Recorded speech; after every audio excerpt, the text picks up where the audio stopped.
બોટાદના હળદડ ગામે પોલીસ પર હુમલા મામલે ખેડૂતો જેલમુક્ત। ખેડૂત આંદોલનના આગેવાન મયુર સાકરિયા સહિત 32 ખેડૂતો જેલમુક્ત થયા।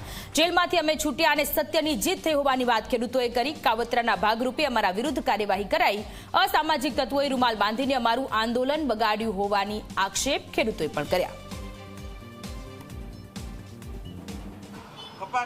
કપાસ માટે થઈને ખેડૂતોએ કડદા આંદોલન માટે ઘણું આયોજન કરી અને અમને જેલમાં ધકેલવામાં આવ્યા હતા। કેટલો ટાઈમ તમે જેલમાં રહ્યા? શું કહેશો? 1.5 મહિનો અમને જેલમાં રાખ્યા।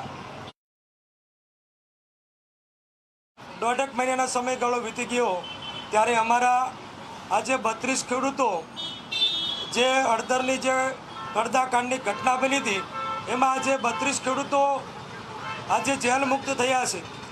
અમને આપણી ભારતની ન્યાયપાલિકા પર પૂરો ભરોસો હતો કે અમને 100% ન્યાય મળશે।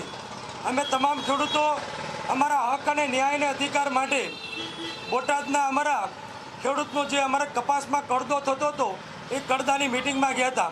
અમે અમારું શાંતિપૂર્વક ગાંધી ચિંધ્યા રાયના આંદોલનપૂર્વક અમારી માંગ અને અધિકાર માટે અમે લડતા હતા, પરંતુ કોઈ કાવતરાનો ભોગ બની અમને તમામ ખેડૂતોને જેલમાં પૂરવામાં આવ્યા હતા।